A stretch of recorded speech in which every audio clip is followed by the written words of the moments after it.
Clovis, please don't go. Her voice trembled and her eyes were full of pleading. Where were you last night? Louise's voice held a hint of questioning. Clovis, did you really think you could get away with this? Love, duty, betrayal. In this castle, everyone struggles with their own destiny. I have to go work now. Delia, I will see you tonight. I kiss the top of her head. Clovis, please don't go. She looks up at me teary-eyed with the blanket around her shoulders. I cup her cheek, the way I know she likes it. I have to. The day is already scheduled. I can't be a bother to the ministers, and all the people waiting. I see her tears spilling over again. Should I just ignore the arrangement with Beatrix? But if Beatrix finds out, she might make the situation harder. But at this point, it isn't just a promise to Beatrix. All the officials have their schedules adjusted to this as well. It's just for a bit more than 2 weeks more. Delia, I try to calm her, but it only makes her cry more. I hold her tight. This isn't going to hold up for 2 more weeks, is it?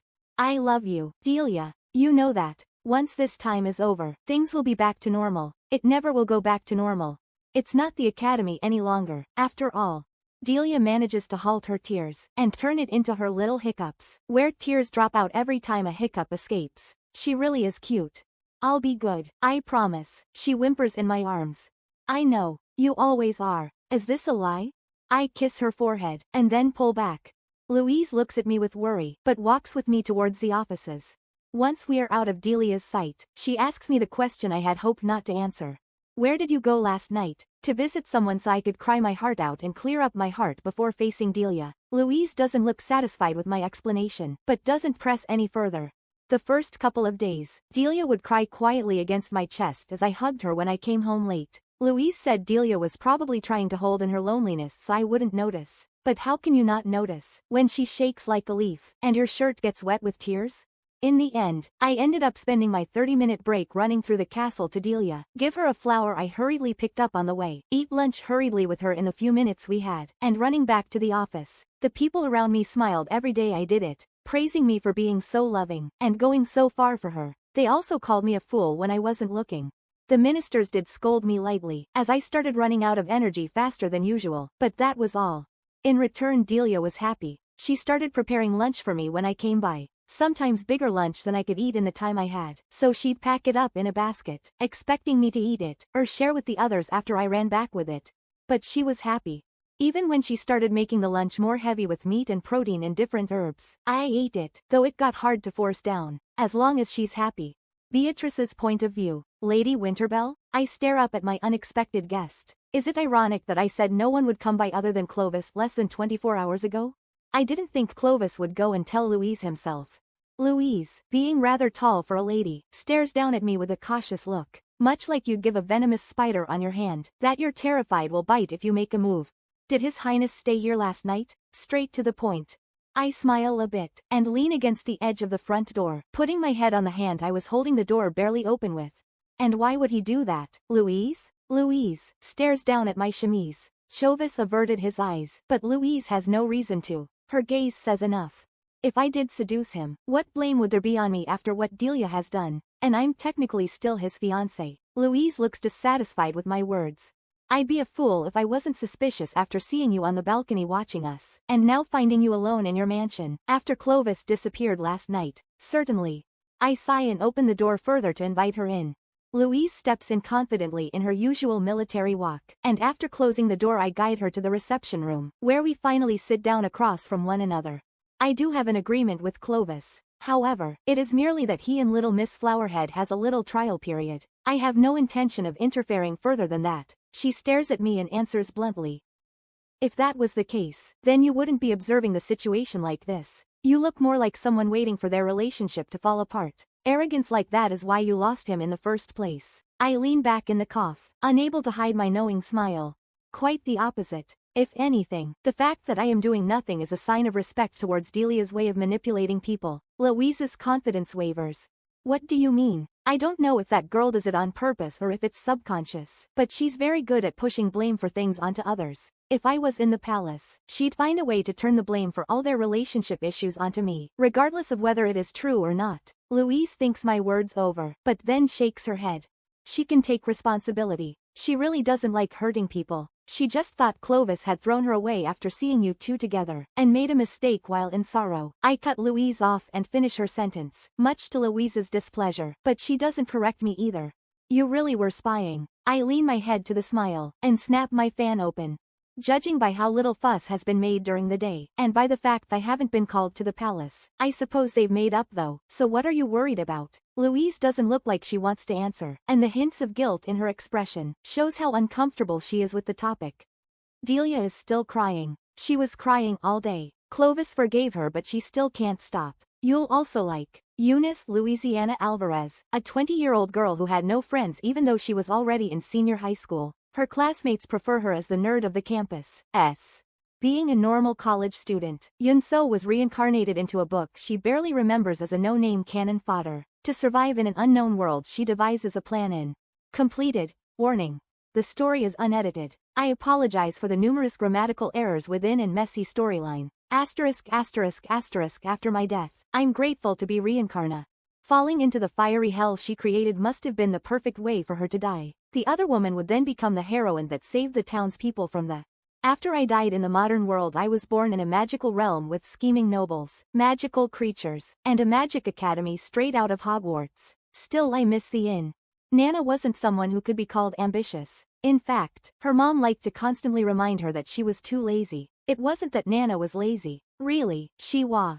In many stories, there is many tropes, clichés and so more. However, there is this one specific trope, in which is called the reincarnation into another world trope. Oh.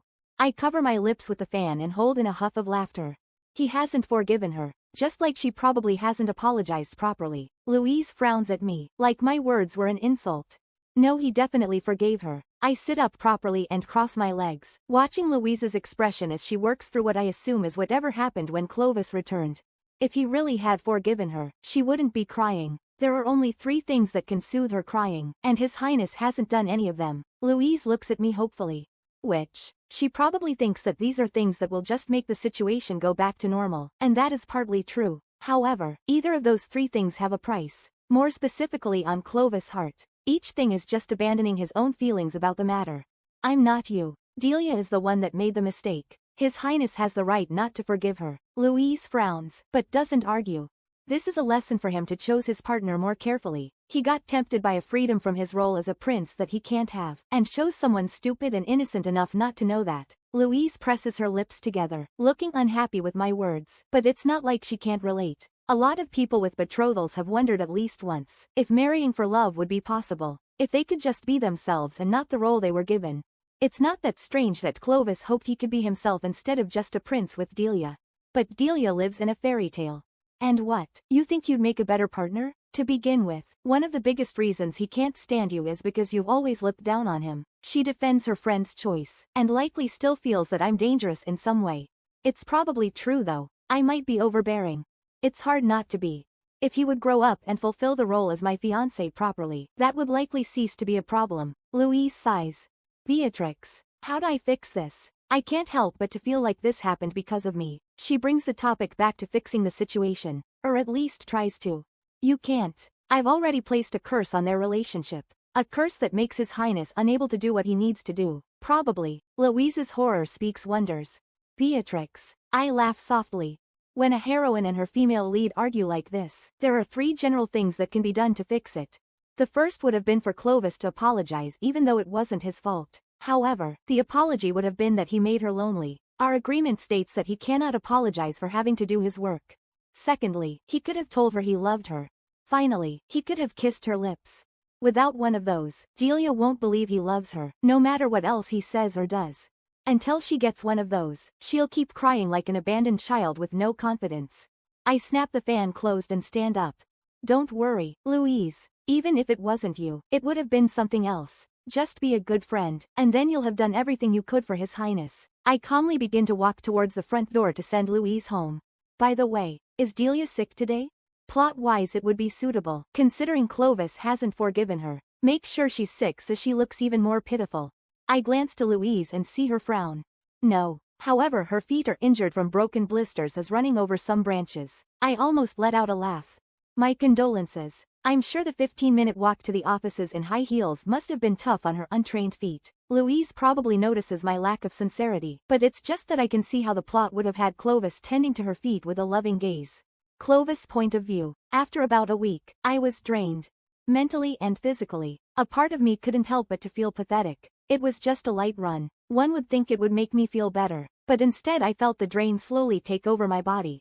There was just 1 week left, but these days felt like the longest I'd had in my life. So when Delia met me, awake and happy at the door when I came back, I couldn't tell if I was happy to see her happy, or dreading that she hoped I had energy enough to hold a conversation. Clovis, I planned a picnic tomorrow, she says cheerfully. When tomorrow? During lunch? I suppose we could do that. It would be better than running for her. Should I have suggested this faster? But what if she still carried bad feelings about last time? You've been looking tired and pale, so I decided to cancel all your meetings, so you could have a day to relax. What? My head rushes through the things planned for tomorrow, which includes rescue relief to the west, a disagreement between two high nobles, continuing discussing the budget for the summer palace. Especially the last will be hard to keep in my head if we don't continue tomorrow, with everything else going on. I can't, Delia. Why? Work can wait a day. You need to relax. She purses her lips at me, looking cute as she scolds me. If you wanted me to relax, then tell me not to come running for lunch. I feel my stomach sink with guilt at my own internal thoughts. I can't just take time off because I feel tired. Delia, I know you mean well, but this is important business. She tears up, making my stomach knot up. No, please don't cry. Louise said it could be moved, that your schedule is partly this pressed, because you're trying to make time for me next week. Then I'll sacrifice a day today, for one next week, so that you can rest up. Usually I'd think she was cute, but my mind is spinning with the amount of incoming complaints if I force an entire castle full of ministers, clerks and the like to adjust their vacation schedule. All because my fiancé, who is part cause of a bunch of extra work, wants me to stay home to go on a picnic. Everyone have plans to leave that Monday. Delia, I can't just expect them to change all their plans at my whim. She tightens her hands into little balls, and I see the tears streaming again. I know she's doing this for my good, but she doesn't fully understand the implications. She bites her lips. I can tell she's holding something in. You'll also like Eunice Louisiana Alvarez, a 20-year-old girl who had no friends even though she was already in senior high school. Her classmates prefer her as the nerd of the campus. Being a normal college student, Yunso was reincarnated into a book she barely remembers as a no-name cannon fodder. To survive in an unknown world she devises a plan in. Completed. Warning. The story is unedited. I apologize for the numerous grammatical errors within and messy storyline. After my death, I'm grateful to be reincarnated. Falling into the fiery hell she created must have been the perfect way for her to die. The other woman would then become the heroine that saved the townspeople from the... After I died in the modern world I was born in a magical realm with scheming nobles, magical creatures, and a magic academy straight out of Hogwarts. Still I miss the inn. Nana wasn't someone who could be called ambitious. In fact, her mom liked to constantly remind her that she was too lazy. It wasn't that Nana was lazy. Really, she was. In many stories, there is many tropes, clichés and so more. However, there is this one, specific trope, in which is called, the reincarnation into another world trope. Oh. What should I do? I glanced to the bed, and then to Delia. She's sad she can't be with me and that I'm not taking proper care of myself. That's all. I pulled Delia into a hug, and glanced through our window towards Beatrix's dark mansion, wondering if this was the reason Beatrix set my schedule up to have all the work in the first month. At this point, I can't tell if it was a lesson for me, or for Delia. It'll be okay, Delia. Once the next week is over, we will be able to enjoy our time together, okay? Just another week.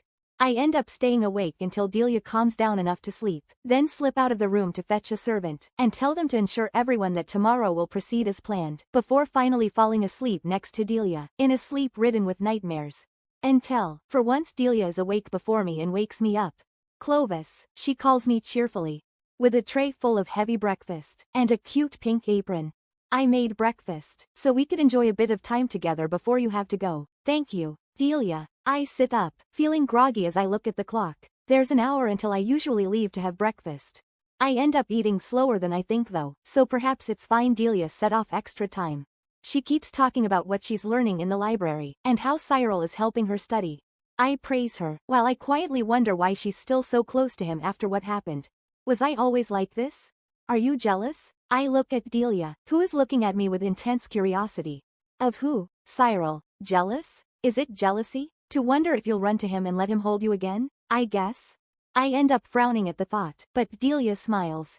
It really is just friendship. He keeps me company when you're busy. He was really just trying to soothe me that one time, and show me that the only one I actually love is you. Her cheeks flush a bit red. And I decided I won't run away anymore. I won't let my worries get between us. She looks determined. I force a smile. Why are you so happy at my misery? That I'm worrying if you'll fall into his arms. What is my mind turning to?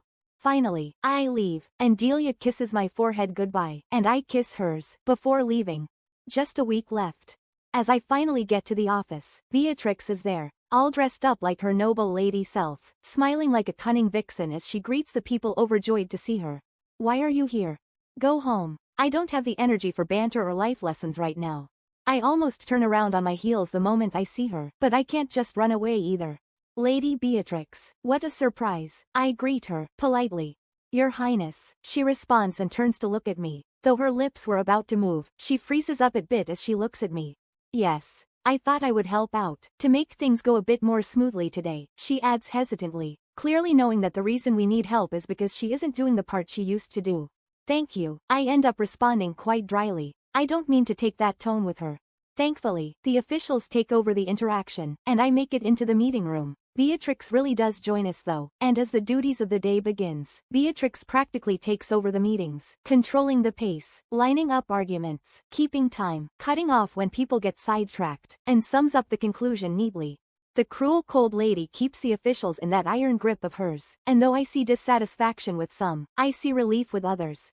For the first time in a few weeks, I breathe a sigh of relief, as I subconsciously pull back from the conversation, drifting half asleep to the sound of her commandeering voice. It's never been so soothing. Clovis. I almost jolt, as I feel Beatrix's hand on my shoulder. She's looking down over me again, but unlike last time, her eyes are filled with worry. Why? No. More importantly, what about everyone else? The meeting room is completely empty except for the two of us. I fell asleep. What a disgrace. I've never actually fallen asleep at a meeting before. Are you okay? She looks me over with this uncomfortable look, like she's checking for things out of place. I'm fine. It's temporary. I brush her hand off, and she pulls back without a struggle. Are you hungry? I don't think I could press anything down right now. No. I need to go visit Delia. I get up, and start walking towards the door, only to feel my arm grabbed, stopping me in my tracks, as Beatrix latches herself onto me, like I'm escorting her, and with a snap unfolds her fan. There's a balcony a few rooms from here. I would like to see it. I stare at her in disbelief. What does she think she's doing? She's been off all day. Didn't she say she was going to stay in her mansion this entire month anyway? She stared up at me with a sort of, what are you going to do about it, kind of expression. Beatrix, who was it that just took over the meeting, and came and helped out without you having to go on your knees and beg for it? I sigh. Is this some sort of blackmail? Beatrix raises an eyebrow at me. Even Delia will forgive you for not running to her like a madman, and taking a nap instead. Ah, right, there are couches on that balcony. Is this her way of telling me to go sleep? I hesitate. If you don't take a nap, then you'll be useless the rest of the day, and I'll pull all the decision in my favor. First blackmail, and now threats? She smiles behind the fan. Does it work? It does. Her father is already the Minister for Foreign Affairs. She has strong opinions on certain topics. Besides, I'll have to go around and apologize for falling asleep when the meetings start again. Let's not repeat the disgrace of falling asleep in the meeting again. As you wish, Lady Beatrix. I sigh and guide Beatrix to the balcony, and she motions me towards one couch, where she takes the other. I'll wake you up when the meeting starts, she says softly. Just that. Then takes out a small pocketbook, and starts reading. I sit down across from her, and lay down on the couch as I look over Beatrix. She's stubborn and manipulative. Somehow I feel like I always come out with a loss when I go against her, but not necessarily losses I'm unwilling to take, or losses that harm me. She looks surprisingly peaceful though, reading in the sun. No conflict, no taunting, no tears. I feel my body begin to relax, and I drift asleep in the sun. Your Highness. Beatrix wakes me up, but she sounds stern, and irritated. Groggily, I struggle to wake up again. I'd half expected to be woken up by her poking me again, but this time she just stares at me from the couch on the other side. She looks annoyed, almost disgusted. What did I do? Is it just B, or is she switching between my name and my title as she pleases? I'm awake, Clovis. I shudder unintentionally at Delia's voice. My body is screaming alarm signals, and in a single moment I'm fully awake, sitting up, like I've been caught doing something I shouldn't. I myself am slightly shocked at my reaction, but seeing Delia, I understand why. Why are you with Lady Beatrix? Her voice is cracking from tears. She's crying again. Was she angry I didn't run to her? Was it a mistake to go sleep? No, calm down. She's asking because she is scared of Beatrix. This is an improvement. She hasn't run off while I was sleeping. I stand up. Lady Beatrix decided on her own to come by and help us out. I fell asleep in the meeting, so she offered to watch me while I slept and wake me up when it was time for the next meeting. It's not a lie. Beatrix may have threatened me to get me here, but she did say she would wake me up. But it only makes Delia cry harder. That's why I told you to take the day off. We are back here. Why would you listen to Lady Beatrix and not me? Delia, I am not. I just needed to spend a break to take a nap, that's all. I try to calm her, as I step up to her and wrap my arms around her. She looks up at me with those hurt eyes though, like I've betrayed her. Why didn't you call me then? I could have given you a lap pillow, and spoiled you, and brought lunch. Am I not good enough? Why is it turning out like this? No, Delia did say she wouldn't let her worries get between us, so she's just saying those worries out loud. That's right. This is an improvement. At least now I can deal with it. Of course you are good, Delia. You're perfect the way you are. There was just no time. I fell asleep in the meeting, and went directly here to sleep some more. By the time the messenger got to you, and you got here, the break would have been over. Delia bites her lip. Why do we have to do this in front of Beatrix? Why do we have to do it here by the hallway? Come, let's find somewhere quiet to talk about this. I was waiting in the garden. I stare at Delia, and finally take proper notice of the basket in her hand. Ah, the picnic? I was waiting for you, but you didn't come out. How would I know you decided to turn it into lunch instead? I'm sorry, Delia, I didn't realize. We will do the lunch picnic tomorrow, okay? She's sniffle crying here in the open door to the balcony, in plain view of Beatrix. The officials hiding at the ends of the hallways, so they don't get messed up in this. Did I once think this was cute? Go back, okay? We can talk about it tonight. I'm bargaining at this point. Delia looks at Beatrix, then up at me, still crying, but she nods, and leaves without further fuss. So easily I'm actually unsettled. I take a deep breath to calm myself down again. Her crying really is getting a big reaction out of me. I'll apologize to the officials in the meeting. And here I thought you replaced me with a fiancé, not a child you'll have to take care of. I don't even glance back to Beatrix. It's a cruel comment towards Delia. She isn't a child, Beatrix, but she demands your attention like one. Is this really what you wanted? Someone to take care of, instead of someone to confidently stand by your side as a partner? Her words hurt. Delia will become like that one day. She's just frustrated because she can't help me right now, but she's struggling really hard to learn. Beatrix sighs. I see. She lets it go on that note, with my desperate hope that it gets better in the future. The meetings continue smoothly with Beatrix's help, and all it does is showcase how much Beatrix has learned over the years, and where she excels. Part of me knows that Delia will never be able to do the same. She's too shy. Delia would do well with paperwork, but politics and meetings like this, where everyone is in it for their own game, is somewhere she doesn't belong, somewhere too tainted for her. Originally, my plan was to change the world for her, but I can't even be confident she won't seek solace in the arms of others if I mess up. What am I doing? I sigh heavily, and head back to our room. It's dark outside again, but light glimmers from under the door. She's awake. I open the door, somewhat hesitantly, and find Delia sitting on the bed, with Louise comforting her, awkwardly stroking her back. Louise isn't the type to do that. My eyes meet with Louise's. She looks worried. Then, I'll be on my way, Louise says hesitantly, but Delia holds Louise's hand tightly and stands up together with Louise, where looking at me with determination and anger. Louise looks like she wants to escape, like she doesn't want to be here.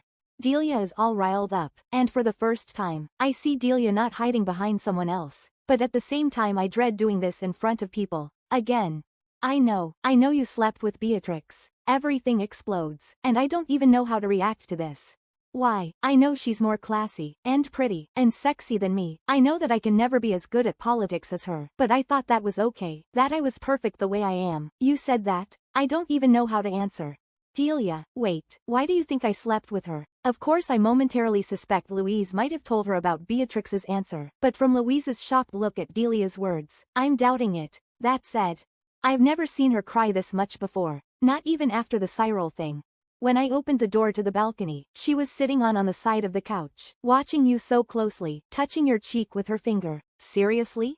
I get this image of Beatrix looming over me and poking my cheek with a cruel grin on her lips to wake me up, while calling me an idiot for letting this go so far. I take a deep breath. Poking me is about the meanest physical way Beatrix is allowed to wake me up. I'm sure if I allowed her to slap me awake, she would do that. I step up to Delia and caress her cheek, the way she likes. Beatrix might be very beautiful, and good at what she does, but she's cruel and spiteful to her opponents. I didn't choose Beatrix. I chose you, Delia. I chose you for your kindness, and your devotion, your sweetness, the hope you bring, the way you make me smile. You're lying, because you haven't smiled to me genuinely since we got here. You don't listen to me, just treat me like a child that knows nothing. That's not true. I've just been very exhausted. I don't get to finish before Delia slaps me across the cheek. My ear rings. It hurts in my chest more than on my cheek. As I take my hand from her, and put on the stinging cheek, I see Delia's horror at what she's done. She cuts herself off, and then darts out the door behind me. Delia is growing, changing. Perhaps it's a sign that things are going the right way. I turn around, about to follow Delia, when Louise puts her hand on my shoulder. I'd almost forgotten she was there. Don't, Clovis. I'll go after her, okay? I stare somewhat dazed at Louise. What did I say wrong? Louise frowns, and then pats my shoulder. You didn't. She hesitates for a moment, and looks at me in the eyes. I'm not a good wife myself, but is this really how things are supposed to be? Then she runs after Delia. I'd been wondering why Louise wasn't there at the afternoon meetings today. I just thought she avoided Beatrix. I sigh so hard I think my soul might leave my body, and put my head against the bedpost. Clovis' point of view. I sigh heavily. How did it turn out like this? It was only supposed to be a single month of hard work, where nothing would be changed. I have to go ask Beatrix why she'd do something like that. I push off the bedpost and wander tiredly through the palace to the gate, and to Beatrix's mansion. Knock on the knocker, and because the door opens fairly quickly, I expect a servant, but it's only Beatrix again, with a loosened corset and bare feet. From the way her dress sags a bit, that one is probably loosened too. You, really, how do you manage to look worse than this morning? I give her a stiff stare, but she looks genuinely surprised. Because someone was trying to poke my cheek to wake me up, and now Delia thinks I slept with you. I accuse her rather bluntly. Poke? Ah, Tilda, I was checking how deep the bags under your eyes were, and why by the gods were you doing that? She stares at me for a long moment after I ask that, and then looks away somewhat awkwardly, while brushing loose strands of hair behind her ear. You know I can see into the royal gardens, right? I've seen you running back and forth like a fool for a week, so I decided to check up on you before you fell over with exhaustion. I figured you wouldn't let me check while you were awake, so I may have crossed some boundaries. I sigh. How the mighty has fallen if I need Beatrix to look after me. I guess Delia must have looked at or said something to Beatrix that made her angry, so she moved away and called me to wake up. It's fine, as long as you don't mess things up more, or do that again. I take a step down from the stairs to her door. With that cleared up, I should go back now. Is she still the girl you fell in love with? I pause, and grit my teeth. It makes no difference. I end up snapping back at her. Do you hate me that much? I'm tired of playing games. This isn't how things were supposed to turn out. I turn back, losing my temper, as I grab Beatrix by the arms, and pour out the frustration that has been building up for weeks. You set up a situation you knew she couldn't handle. A situation where she would be miserable. You knew she would be jealous of Louise, and knew that she would be miserable not even to get a single full day with me, because otherwise our agreement wouldn't be valid. You've done your absolute best to make this month as miserable for me and her as possible. You're cruel. You are calculated, and I hate you. I hate you for making me doubt her. That is right. That is why I never looked at Beatrix. She's cruel. Isn't Delia cruel too? You'll also like. Nana wasn't someone who could be called ambitious. In fact, her mom liked to constantly remind her that she was too lazy. It wasn't that Nana was lazy. Really, she was. Eunice Louisiana Alvarez, a 20-year-old girl who had no friends even though she was already in senior high school. Her classmates prefer her as the nerd of the campus. A nerd. Too accustomed to accept something undesirable, evil, or painful. An otherworldly girl is reincarnated as Queen Estella de Royales, the villainess of a novel T. Our main character has reincarnated, but with a catch. Instead of any of the tropes she could have reincarnated as, she reincarnated as both the villainess and heroine. Completed. Warning. The story is unedited. I apologize for the numerous grammatical errors within and messy storyline. ***** after my death. I'm grateful to be reincarnated. On her birthday, Catherine recalled the memories of her past life thanks to being hit by a door. The next day she'd learned that she was reincarnated as the villainess of. I could say this is one cliché story. A college girl died and transmigrated into an otome game she once played. Unfortunately, she becomes the villainess, and even worse. My heart sinks, and my eyes tear up, revealing things I don't want to realize. I look up at Beatrix, and see only calmness in her eyes, though I'm pouring everything out on her like this. She doesn't trust you. She turns people against you, that she gets to rescue her from you, humiliates you in public. You may call me calculative, but I don't turn your friends against you with teary eyes, or use those teary eyes to get whatever I want when I'm unhappy. Shut up. Delia doesn't. She doesn't. Then why are you here, coming to my home late at night again, instead of being with her at the palace? The unsaid truths in her words sting bitterly. Because I had to know why you did it, so I could scold you. Scold me for taking better care of you than Delia? Yes. No. So I could avoid to realize that everything keeps breaking apart faster than I can fix it. The clarity of her words hurt. What did I do wrong, Beatrix? I loosen my grip, and instead plop my head down on her shoulder, selfishly seeing solace. You got blinded by love, that's all. Something everyone tries at one point. You just wanted an escape from being the prince. Or rather, you just wanted a warm love to return home to. She caresses my back, letting me be selfish once again. Have you ever fallen blindly in love too? No, not even once. After all, until I am no longer your betrothed, all of my devotion belongs to you, whether you want it or not. I give a small huff of a laugh at those words. But you don't love me. I feel like I can hear a smile in her response. I'm not foolish enough to love someone that hates me and wants to hurt me. Even from when we were kids, and you promised me that you'd never throw me away. You only always swore that it was because our family would bring you back to power. Did I say that? I probably did. You weren't cute at all. She huffs back at me. Cuteness is relative and subjective. I smile vaguely, but know that in the end there's something off about her words. Even if I disliked her, I never wanted to hurt her until I believed she deserved to be hurt in return for her own harmful actions towards Delia. Like when you looked more hurt by that slap than I was. I say to play off the feeling in my chest, instead of bringing it up. It did certainly not, she protests after a short pause, sounding stubborn, but insincere. Either way, it seems like you've calmed down enough to head back. We've stood in the door long enough. She gently moves a hand between us. I am not your therapist. I will not fix you and Delia's problems. Remember, I am the one that made the situation such that they would appear. She did. She set it up so that I would see the worst sides of Delia, since I'd been comparing the two of them and calling her a villainess. She set all of this up, expecting a clear-cut answer from me, not something half-hearted. But that isn't all, is it? The reason you don't have any guards or servants, is it so that I would come running to you in the middle of the night like this? She flinches. I think this is the first time I've actually truly figured her out. If a guard or servant got in the way, I wouldn't be as foolishly bold, and I'd run back halfway or turn at the door, worried about public perception. She slowly glances away. I can't tell if I've walked into a trap, or attempted saved from my own stupidity, but either way thinking of it from the perspective of Beatrix highlights objectifies the situation for me. Assuming she knew that Delia would end up crying with someone, then she knew I'd come running, and she'd be able to deal with me out of the public eye, something she usually never does. She's been more aggressive about having me in private, to show off sides of herself that she can't display in public. Diff she set up this bothersome thing, for me to notice her saying she's a suitable partner? Beatrix unfolds a fan from who knows where, and hides her expression behind it.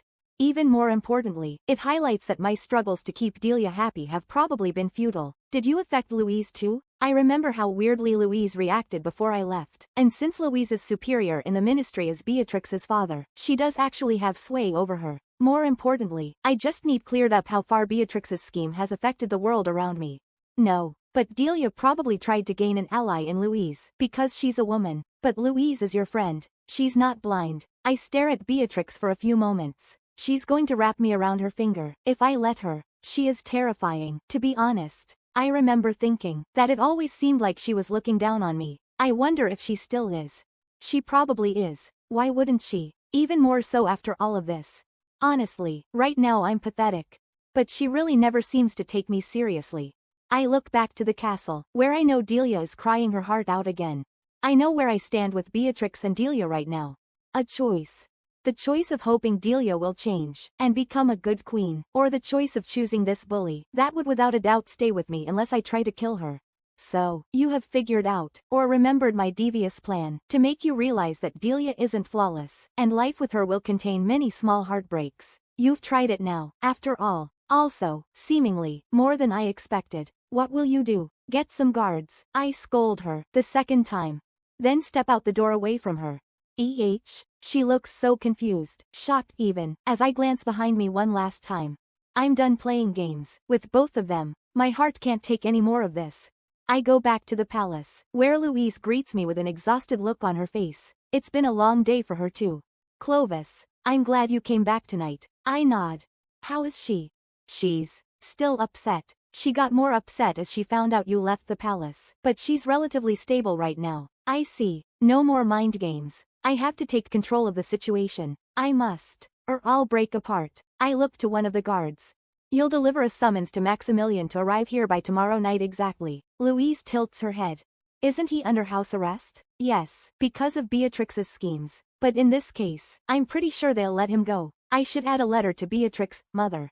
Don't worry. With what I have in mind, Maximilian will be here come hail or storm. Probably even if they cut his legs off. After all, he's as big of an idiot as I am. I'll be sleeping in the office tonight. You won't go back to Delia? No, I am not ready yet. I can't make anyone happy like this, not even myself. Louise looks at me with worry. Next evening, as planned, Maximilian arrives around dinner time, where he appears in my office, as I try to finish dinner before the meetings continue. Louise has been acting as an intermediary between Delia and me, or rather, trying desperately to keep Delia from spinning out of control. Not Louise's specialty. This has been the longest I haven't seen Delia since we got here. You called. Maximilian looks at me with his curly blonde locks bouncing in thick waves, just like his sister. We are going to set a plan in motion, Max. A plan to make Delia happy. He perks up. Just tell me what you need done. I'm sorry, Maximilian. And Beatrix. She's distraught by one of Beatrix's schemes. She's somehow put into Delia's head that Delia isn't good enough to be queen. But, though I've tried to tell her that she is, I think she needs to hear it from someone else. Once she's calmed down a bit, and my last meeting is done around 10, you will bring her to the North Garden fountain to meet me. I have a plan from there, so just go along with it. He nods determinedly, and walks off hurriedly, probably excited to see her. I was far from the only one vying for Delia's hand, but the only one she had eyes for. Are you sure about this? Louise looks at me doubtfully, clearly noticing Maximilian's reaction. She wasn't with us at the academy, so she doesn't know exactly how many fancied Delia, but she can recognize a man in love when she sees one. Then, should things stay the way they are? She frowns. It will be fine. We are already villains to her. It can't go down from there. I sigh. I get up, go to my last meeting of the day. This is the best answer I can come up with. For doing this properly, part of me hopes it won't work, but I can't hesitate. I really did, didn't I? When I found the two of them on the balcony yesterday, I should have known that his hate towards her must have just been a performance. Now go make that idiot happy. Someone that truly wants it, and forget about me. I wipe the tears, and look at Clovis. He's smiling, slightly. I know I should be angry, probably furious with him, but part of me is just relieved that it was just a play, that I'm free. No more waiting until the late hours for someone that just falls asleep, and won't hold me as tight as I hope. I want someone that's just as dedicated to me as I am to them. Someone that has the time for me. I will. I end up smiling, and look at Maximilian, who is staring at Clovis with pain in his eyes, and then to me. Are you sure? Maximilian asks me, nervously. I squeeze his hand. It's the future king's order. Unless you don't want me? I smile to him, and he blushes red. I squeal as Maximilian lifts me up in his warm arms like a princess. How could I not be deeply and madly in love with you, Delia? Instead of a carriage taking us away, he brings me on his white horse, and we ride under the moonlight, where I breathe in the night air of freedom. Clovis' point of view. Part of me can't believe that Delia actually believed half the amount of lies I just sputtered out. At least Maximilian played along decently. I sigh, as Louise comes out from the bushes, staring at me with as much disbelief on her face, as I feel right now. Your acting pales compared to Beatrix, to the point I am not sure Miss Delia has ever been in a theater before. Shush. You look like you're about to cry. I sigh. It probably does. Saying goodbye hurts. And so does waking up to the reality that the person you thought loved you, maybe didn't, or loved you in such a twisted way, that they didn't truly care. At least it should. But I can see that clearly I'm the only one of Delia and I that is affected. This is goodbye. She will never come back again, and never regret leaving. It's a clean cut. I don't need her to remember me either. I don't have time crying, or grieving over hopes that weren't meant to be. I need to begin the hunt after all. Even so, it feels as if something inside of me is quietly breaking apart like a black hole. I glance to Louise, who stares at me with confusion all over her face, making me unable to hold back a little smile. Time to face the real villain that set this month up for me. She looks at me, then to the mansion in the south, and then back to me. Hunt? Lady Beatrix? I fear you'll step into a few hundred traps, even if you make it past the guards and servants. Louise hasn't been over there. I give her a secretive smile. After all, it's a secret only between Beatrix and I. My fiancé certainly does have a way to get what she wants, doesn't she? Louise smiles awkwardly, and then sighs, shrugs and crosses her arms. I think the only thing she wants is you though. But are you okay with that? Gonna enslave yourself to the spider witch? I end up sputtering a laugh. What kind of name is that? I walk over to the ring that Delia dropped on the ground, and pick it up, staring at it with searing pain. That feels like a void of destroyed hope. As much as I might want, and have tried, I can't shove the blame of what happened on Beatrix. Short periods, where things are like this, do happen normally without interference. Though, usually the king and queen wouldn't be in the same castle at that point. Would Delia have changed for me? Maybe, with enough time. But that's not the Delia I fell in love with. I fell in love with that slightly clumsy her, the kind and sweet her, the free her. Could we have changed the country to make a place for Delia by my side? Maybe. But how long should we endure before reaching that? Would our hearts have lasted that long, or would we have turned to shadows of ourselves as we tore each other down? I know that I, for sure, turned to a shadow of myself, and what's left, is. If you look at it like that, all Beatrix did, was give us a trial period. I let out a soft sigh. In the end, Delia wanted to be free. I don't know if she wanted to be free that much, knew me so little, or loved me so little, but she didn't hesitate to believe my words, and leave, from a silly excuse like that. Everything I thought we had gone through together, could be washed away so easily. It makes it hard not to think that I must have been replaceable from the beginning. It makes it hard not to believe, that from the beginning, my feelings never mattered. But, Beatrix never truly let me go. She probably never will. She doesn't have a choice. To be honest, I don't think I can pull out the claws that the Spider Queen has dug into my skin. Louise. I look to Louise, who gives a small smile. Need help? I shake my head softly. I realized, with Delia, I always had to come up with solution. Whether I was the one in the wrong or not, I had to protect her, even from myself. But Beatrix, even after I was planning to get her exiled, she set up this grand scheme, to get me to see the truth. She does not cut off the discussion, cry when things don't turn out the way she wants, or run away. She is always there to discuss what had been done wrong, and where she had taken it too far. That's a lot of dedication to me, dedication that should be returned in equal amount. Even if that is all I will ever have from her, and with her. I stand up, and put Delia's engagement ring in Louise's hand. Have it melted down. I have to prepare to go on a spider hunt. Don't get bitten, she warns me in return. Don't think I can avoid it. I am about to leave, as I remember one last thing I need to do properly. Announce Beatrix will be back in her spot as the crown princess in a week among the servants, and have a room prepared for her, and a new one for me. Beatrix's point of view. I gaze out at the moonlight, softly humming one of the many odd songs that just appear in my head once in a while. Songs that belong to that woman, whose memories I got. If I hadn't received her memories, then where would I be now? Somewhere in the mountains in a monastery somewhere, crying my heart out that I didn't deserve what was coming for me. Would I deserve it? That said, though I got her memories, I am still me in the end. I'm not quite a good heroine. Then again, my job is only to get in their way anyway, which I believe I have done quite splendidly. Does someone like that deserve a happy ending? Probably not. While I don't know the details, knowing that Clovis has now twice been heartbroken enough to show up at my door, proves that my gamble worked. Delia, like a young fool, fell headfirst into all the obstacles I made for her, something I excuse with the fact that she's been flirting with my betrothed. In the end, just because Delia gets a bad end, that doesn't mean mine will be any better. Even if I win, what kind of victory will it be? He will probably be heartbroken for years. Even if he isn't, will he actually show any interest in me, or will he just accept that Delia doesn't belong in the royal court? That's how that kind of works when the villainess does win, isn't it? I jolt as I hear the front door open. Clovis usually knocks.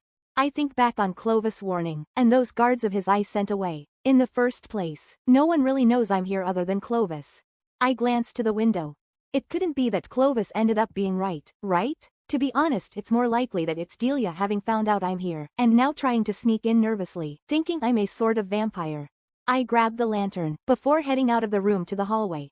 The front door closes again, but there's no call for me, not even a nervous, hello. Could it be that Clovis is being annoying? He did seem quite angry as he left last night. Did I push him too far? I get to the stairs in the entry hall, looking down over the shining marble floor, shining in the moonlight, but I don't see anyone here. Did they just peek in perhaps?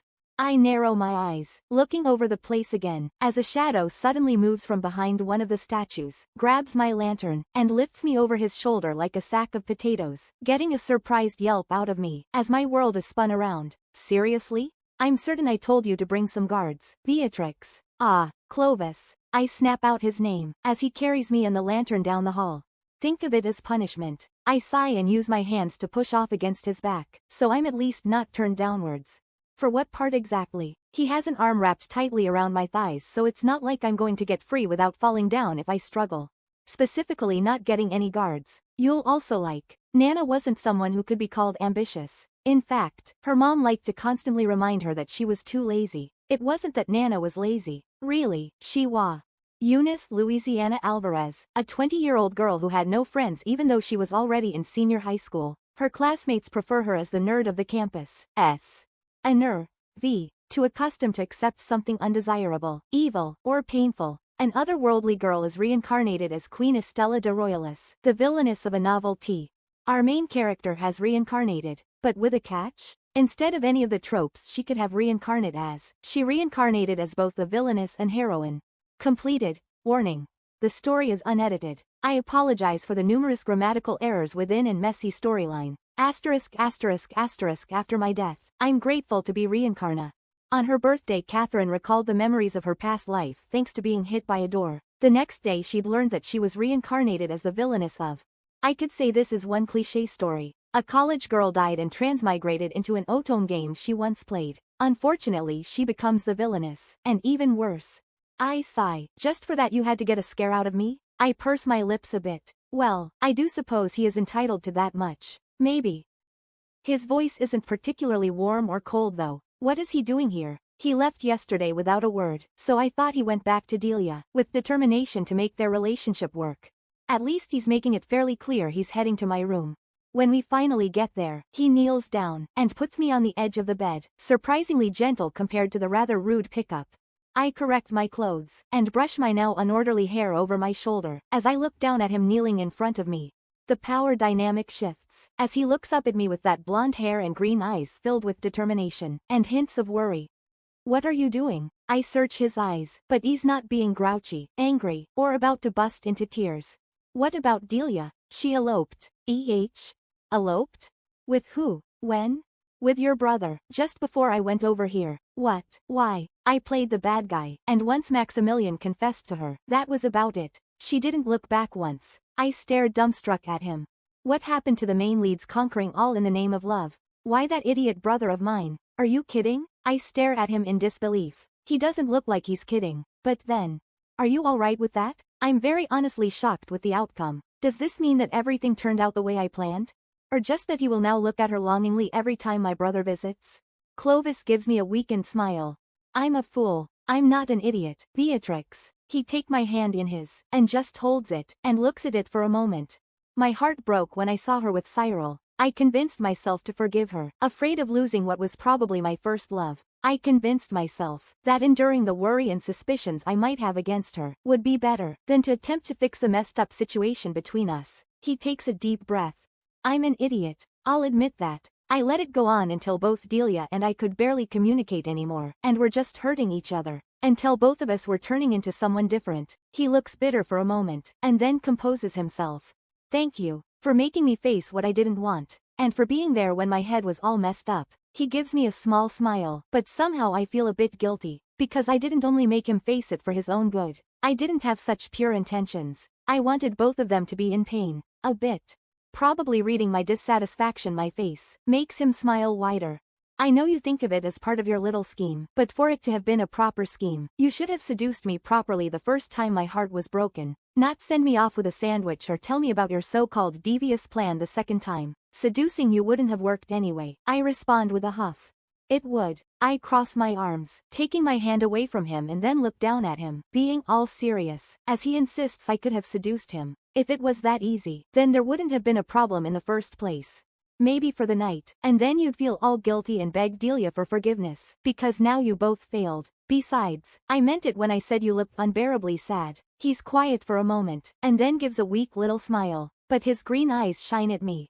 You make as bad of a villain as I do. I do not. I am prime villainous material, you know.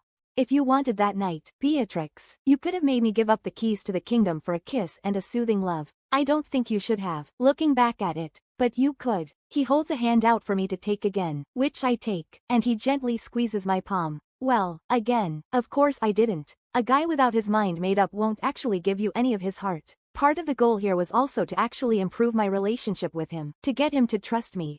That last 1.5 weeks was a hell of my own device. A hell that slowly twisted love to spite. To be honest, I'm relieved that Delia is gone, happily believing that she has done nothing wrong. The only sadness left in my heart is in how easily it all fell apart. Ah, well, puppy love does tend to do that, when not in stories. Besides, the two of them didn't actually know each other that well, or what they were getting into. This is especially why royalty don't marry for love, because love has little say in if the person is suited to the stress and political pressure of nobility and royalty. Which brings us to this then. How'd I earn your forgiveness? I never did think I'd hear this question from him, but unlike what Clovis thinks, I do think he has suffered enough. Seeing a person torn down to the part that they flinch at the sound of the voice of their lover, doing everything they can to get them not to be angry, is humbling. I don't need him to be punished further. I might be a villainess, but I don't step on those already on the ground. But, Clovis' point of view. Beatrix's lips curl into a foxy, playful smile at my question, and I swear this mischievousness in her eyes gleams. Theen, she looks like she's about to suggest something outrageous. She's either not taking me seriously, or she really doesn't care about the chaos I've made. Unexpectedly, she crosses her legs in front of me, raising one of her delicate feet to my shoulder, while looking down at me haughtily. Why don't you kiss the top of my foot, and ask for that forgiveness? She's not taking me seriously, this bully. She's sitting there, only in her chemise, letting me anywhere near the hem of the dress and her bare skin. It's been less than a month since she bullied me for looking at her like she's a woman. But does she think of me as a man? Or perhaps that's the point?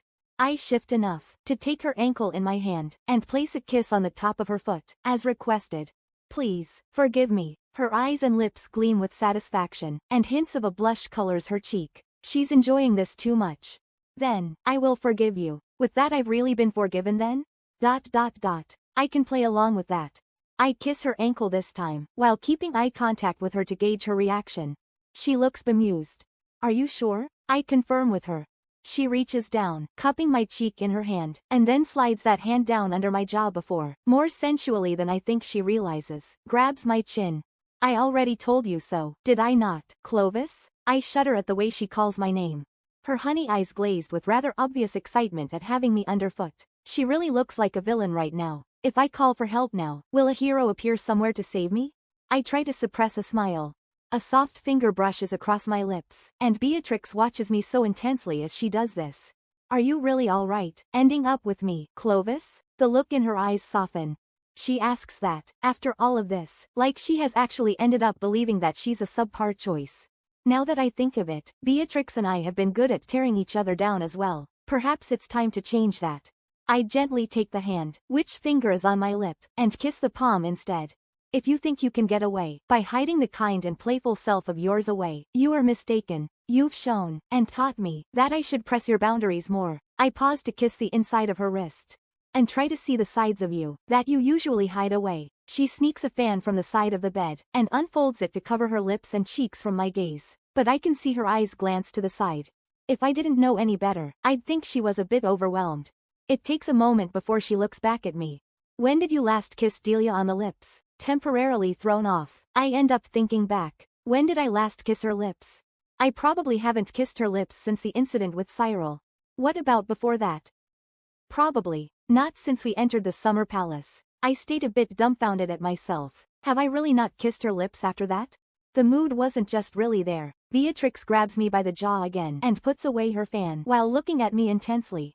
If you kiss me that little, I'll believe you're angry with me. I feel my cheeks heat up, and if it wasn't because she had my jaw in her hand, it probably would have dropped in shock of the bluntness coming out of her. She lets go and then gives a little huff, then looks at her fingers like she's counting. I'll have you promise to give me a kiss at least every 2 weeks, unless it is not physically possible. You want me to promise to remember to kiss you? Am I hearing this correctly? She looks down to me, her cheeks a bit red, as I accidentally make her repeat herself. You don't have to, if you won't want, and it can be a kiss on the cheek too. I lean my head to the side. That's not the issue here. Have you really forgiven me? Starting when? She looks like she's thinking for a while, but keeps casting glances at me, like she's hesitating to say what exactly she wants of me. But every gaze of hers is making me blush a bit too. Beatrix, are you seducing me right now? She straightens up, trying to look down at me haughtily, but then she deflates a bit as I don't react immediately, and smiles a bit nervously. Doesn't work? I thought I was doing quite well for a beginner. This just isn't fair anymore. I stand up, and in a swift move grab her arm, using it to pull her up in my arms with a little twirl so her back ends up against my chest. I pull her into a tight hug, with my lips by the tips of her ears. No, you're doing too well, putting me in a hard spot. But since you're seducing me and being so very forgiving, I might as well take a little bite. A bit of what? She twists a bit in my arms as I nibble her ear, just to get a reaction out of her, nervously pushing the borders. And the squeak of surprise that comes out of her nearly has me in stitches with how cute it is. Clovis. She doesn't usually use my name. I start kissing down her neck instead, and the tone of her voice softens. Wait, why? Why? After admitting you tried to seduce me? I whisper against her ears, and they're deep red. I put my head against the back of her neck. Let's stop here. If I don't, this will turn to something else than just playing back. I let her go, and she turns to look at me, somewhat pouty-lipped and beet red, as she holds over where I nibbled on her ear. I didn't peg you for the type of a bully, Your Highness. She's pouty, so she's using my title again. She tries to regain her composure, but despite those words, I still see her cheeks flush redder when her eyes move to me again. I think you bring the worst of that out in me, Beatrix, is the only thing I can respond to that. I have no intention of apologizing. With the way she's stealing glances at me right now, it's making my head spin. I suppose I'll have to ask for forgiveness. Often. I step closer and bring my face closer to hers. I'll give you all the kisses you wish for. She turns redder again, but also more stubborn, as her lips curl into a playfully cruel smile, seeming happy as I refer to both her wish on how to ask for forgiveness and the request for kisses. Then, get on your knees again. I laugh softly. I'll make a mental note of this. I wasn't joking. Beatrix grabs me by the shirt and pushes me down on the bed behind her, so I'm sitting and she stands leaning above me. She puts her arms on my shoulders and looks into my eyes, the blonde waves of her hair cascading down over us, her lips so close to mine that I can feel her breath against my lips. Who was a beginner again? Kiss me, she whispers softly. Are you sure? I hesitate. Kiss me, Clovis, she orders this time, making me gulp nervously as I lean up properly and press my lips against hers. The warmth of her lips making me aware that my heart is hammering in my chest. And then my foolish heart leaps as she kisses me back and cups my cheeks with her hands in a breathless kiss that sends my head spinning. When she finally pulls back, she playfully wraps my lower lip in hers, tugging at it sensually. I'm bitten, figuratively. Beatrix's point of view. I stare down at Clovis' half-naked chiseled body sprawled over my bed, and I feel my cheeks heat with shame. He's the first prince, and the main target of the heroine. Of course he's going to be needlessly handsome. I thought I was relatively immune to it after growing up with him, with his bad attitude, but I suppose that it's different when he comes at you while having only you in his eyes, specifically targeting where he can get a reaction out of you. I didn't actually think he'd comply with kissing the top of my foot. I was just being a little asinine and was going to tell him no forgiveness was needed. So I got a little high on the feeling of success. And then he started teasing and trying to take back control, so I had to. I stopped myself. There's no excuse. He's sleeping quite heavily again, unguarded. Just how much did we end up kissing yesterday? I brush over my own lips thinking back on it, still feeling a bit like I'm in a dream. Thinking back on it makes me fear a nosebleed. I got a little too excited. He did eventually put a finger to my lips, put of breath, almost begging me to let him calm down a bit. I grinned to myself. I did. Of course. Boundaries are important, and Clovis has things to work through as well. I move off the bed and start getting ready for a day filled with meetings. I suppose that, as I am now back in his good graces, I will have to resume my usual duties. I do not mind them though. Bit by bit I return to the official self. The cinched-in waist, the long, big dress covering anything of interest from view. Of course, however, the deep front cut demanded by current fashion, I suppose, leave men plentifully distracted from what is hidden. I look in the mirror, comparing myself to Delia for a moment. I'd never be able to pull off her sweet innocent look, but it's not like I need it anyway. Embrace your own charm and your own traits. You don't have to be an innocent heroine. I stand up and walk to the bed where Clovis is still sleeping. How should I wake him up this time? I lean over him, debating my options, when disappointingly, he looks up at me, his lips curling into a smile. Leaning in for a good morning kiss already? Do I get one if I were to say yes? He laughs softly. I don't think my antiques have made him laugh like this before. Always only sigh. He actually does lean up and press our lips together, his lips still warm and soft. A couple months later, bystander, gossiper, reporter's point of view. The first ball after the Crown Prince returns from the Summer Palace, and the drama is at its height already. His Highness, who attended the graduation ball with Miss Delia, attends this time once more with Lady Beatrix, with Delia nowhere in sight. Rumors go that she has Delia buried in a ditch somewhere. And the opposition? Looking furiously bitter. This will be perfect for the latest gossip back home. The fights and bouts over the place at His Highness' side is always a hot topic, especially as the betrothed Lady Beatrix has no affection from His Highness. I sneak a small notebook from the dress pocket and sketch out the bitterness of the rivals. That said, His Highness seems less chipper than usual. No, more that he's grown up a bit and become a little more regal. I sketch that down as well. Pictures of the first prince sell well, and this new vibe suits him. A younger subordinate of the opposition is sent off to test the waters. She goes up to His Highness, looking at him with big doe-like eyes. She does, without doubt, remind you of Delia, that sweet country girl vibe the guys can't keep their eyes off recently. And Beatrix? She looks perfectly miffed as she approaches our challenger, glancing to the opposition like she's saying she's tired of this. Will this turn into another scandal of Beatrix publicly humiliating another girl? His Highness is already separating himself from the situation, seeing what's coming, is what I thought, but he approaches Beatrix. Is he finally gonna put a stop to the verbal executions? I almost drop both pen and notebook, as His Highness Clovis leans down and kisses Lady Beatrix's cheek, in public, and that glare of hers turns shy and almost innocent with surprise. I need to draw this. This won't just be gossip material, this would sell. I've never seen Lady Beatrix look surprised before. A complete loss of poker face. I wish the moment could last longer, so I could draw it in more detail, but the moments just after are precious as well. How His Highness leaves, with a little smile on his lips, and how Lady Beatrix unfolds her fan with her usual snap, but actually fans herself, while trying to hide her own smile, and then rather visibly gloats at the opposition, while blushing. The battle is decided by His Highness, causing an automatic win for Lady Beatrix. I hold in a laugh, as I glance back to His Highness Clovis. He's watching her gloating with a small knowing smile from afar. I think he finally figured out how to deal with Lady Beatrix. I close the notebook. High society will be boring now where you actually support her, Your Highness. But look, how immensely happy and proud she is, just from a little kiss on the cheek.